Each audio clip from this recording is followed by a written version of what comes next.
Hi big boss season ఏ చూస్తున్నారా? చూస్తున్నాం. అందులో మీ ఫేవరెట్ కంటెస్టెంట్ ఎవరు? నాకు ఫేవరెట్ కండిషన్ అంటే మణికంఠని ఆయన మస్తు ఫీల్ అవుతాడు, మ్మ్. బాధపడతాడు, ఇక చాలా ఫీల్ అయిపోతాడు ఆయన. మనకంటే అట్లా ఓవర్ గా ఫీల్ అవ్వడం వల్ల మరి బయట ఓట్స్ పడతాయి అంటారా? ఓవర్గా ఫీల్ అంటే మాక్సిమం అయితే ఆయన బాగా బాధపడుతుంది కాబట్టి అట్లా ఇక బాగా బాధపడుతుంది కాబట్టి ఎట్లునో అలాగ మేము అనుకుంటాం.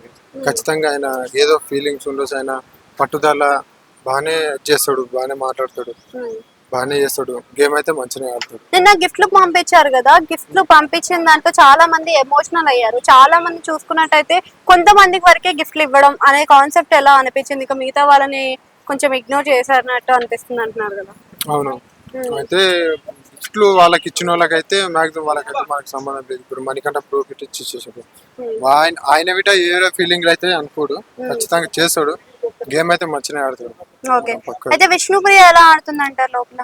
విష్ణుప్రియ ఆమె ఏమి అంత డల్గానే చేస్తుంది, యాక్టివ్ అయితే చేయరు, గేమ్ అయితే మంచిగా ఆమె ఆమె ఓన్ గా మాత్రం ఆమె చేస్తలేదు. విష్ణుప్రియ లూజ్ టంగ్ అవ్వడం వల్ల, అంటే టంగ్ లూజ్ అవ్వడం వల్ల గొడవలు ఎక్కువ అవుతున్నాయి అని అంటున్నారు కదా, మరి అలా గొడవలు ఏమైనా అవుతున్నాయా? గొడవలు ఏం అవ్వట్లేదు. ఆమె మాక్సిమం ఇప్పుడు ఎవరు మణికంఠ బ్రో, ఆమె మాక్సిమం వీళ్ళు రిలేషన్ అంటే మాట్లాడకం వల్ల వాళ్ళు ఏమేమి మాట్లాడుతారు ఏంటి అనేది దానికి సంబంధించినట్టయితే ఏం మాట్లాడతారు. బిగ్ బాస్ గేమ్ వల్ల మాట్లాడకం అయితే ఏం లేదు. ఈ వీక్ లో ఎవరు బయటికి వెళ్తారు అనుకుంటున్నారు? ఖచ్చితంగా ఇది విష్ణుప్రియ అయితే ఖచ్చితంగా వెళ్తుంది బయటికి వెళ్తారు. నామినేషన్ అయిపోతుంది. ఓకే, మరి శేఖర్ భాష ఎలా ఆడుతున్నాడు? శేఖర్ భాష బాగానే ఆడుతుండు, ఆయన కూడా బాగానే ఆడతాడు, ట్రై చేస్తుండు. కంపల్సరీ అయితే ఆడతారు, అందరు మంచిగానే ఆడతారు కంపల్సరీ. అందరు మంచిగా అయితే సోనియా ఇంకా యష్మి కొంచెం ఓవర్ చేస్తున్నారు పక్కా అనిపిస్తుంది. ఓవర్ చేస్తారు. జనరల్ హ్యూమానిటీ కూడా లేకుండా వాళ్ళు ప్రతిసారి ప్రతి మూమెంట్ వాళ్ళు సీరియస్ చేస్తారు, ప్రతి మూమెంట్ కు సీరియస్ అయిపోతారు, అది నచ్చట్లేదు.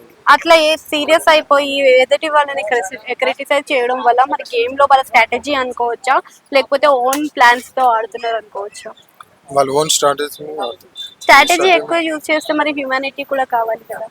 కావాలి కానీ వాళ్ళకి తెలియాలి కదా, వాళ్ళ ఆడకంలో వాళ్ళు మాట్లాడే విధానం వల్ల వాళ్ళు చేసి ఓవర్ చేసే దాంట్లో మళ్ళీ వాళ్ళు ఉంటారా పోతారా వాళ్ళకి అర్థం కాదు. నిఖిల్ ఫేక్ ఆడుతున్నాడా, రియల్ గా ఆడుతున్నాడా? రియల్గా ఆడతారు, రియల్గా ఆడుతున్నారు. అంటే ఇప్పుడు మీకు బిగ్ బాస్ లో ఎవరు బాగా స్ట్రాంగ్ అనిపిస్తుంది? బిగ్ బాస్ లో స్ట్రాంగ్ అంటే మణికంఠ వీక్ ఎవరు అనిపిస్తుంది? మణికంఠ వీక్ అనికంటేనే స్ట్రాంగ్ అనికంటలేనా? అంతే. ఇప్పుడు స్ట్రాంగ్ గా ఆడేది అయితే ఆయననే మాక్సిమం. ఆయన మన ఏంటివి ఆయన బాధలు ప్రతి ఒక్కటి చేస్తున్నాడు, ఆయన ఒక పట్టుదల మీద ఆడుతుండు, ఖచ్చితంగా ఆడతాడు, గెలుస్తాడు కంపల్సరీ. Thank you.